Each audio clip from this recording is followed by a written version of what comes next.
کہ یہ انسان جب اپنے آپ کو پہچاننے لگتا ہے تو در حقیقت اللہ کے قریب ہوتا ہے، اور اللہ کے قریب ہونے کا مطلب یہ ہے کہ یہ حجت کے قریب ہوتا ہے، جو اللہ پہچاننے کا ذریعہ ہے، جو اللہ تک لے جانے کا ذریعہ ہے،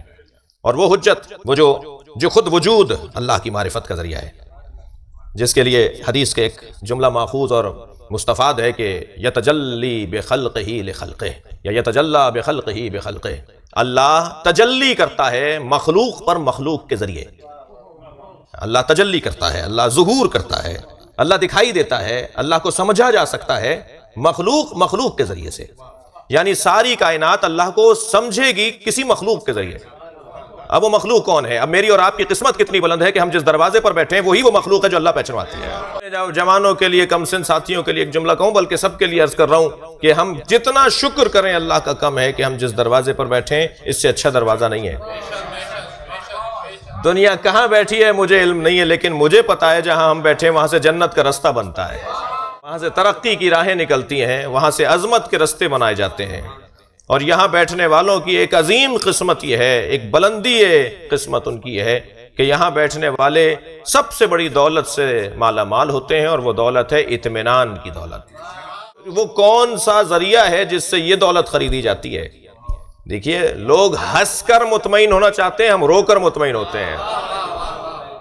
ہمارا انداز زندگی کچھ اور ہے، اور ہمارا دشمن تو ویسے بھی، میں عالمی سطح پر بات کر رہا ہوں کہ پوری دنیا میں ہمارا کوئی دشمن نہیں ہے، جی کوئی دشمن نہیں ہے ہمارا۔ میں اپنے بچوں سے اور جوانوں سے گزارش کروں، ہمارا کوئی دشمن نہیں ہے دنیا کے اندر، ان کی حیثیت نہیں ہے کہ ہماری دشمنی کا عنوان پائیں۔ اہل بیت کے چاہنے والوں سے دشمنی کرنے کے لیے کردار چاہیے جو ان کے پاس نہیں ہے، ان سے زیادہ بے وقوف کوئی نہیں ہے، اس لیے کہ یہ ہمارے بدن کو مارتے ہیں، ہم ان کے نظریے کو مارتے ہیں۔ ہمارا انداز زندگی لوگوں کو مارے ڈال رہا ہے، ہمارا رونا لوگوں کو رلا رہا ہے، جی ہمارا ماتم لوگوں کو تکلیف دے رہا ہے، یعنی ادھر اطمینان بڑھ رہا ہے، ادھر اضطراب بڑھ رہا ہے۔ دنیا ہمیں مار کر مضطرب ہے، ہم مر کے مطمئن ہیں۔ دشمن پر بات تبصرہ کر رہا تھا کہ ہمارا دشمن اتنا بے وقوف ہے کہ ہم سے امام حسین کا ذکر چھیننا چاہتا ہے، امام کی محبت ہم سے چھیننا چاہتا ہے، جو وہ نامراد ہی رہے گا۔ اس لیے کہ بچہ ماں کے شکم میں نہ بولتا ہے، نہ سونگھتا ہے، نہ چکھتا ہے، نہ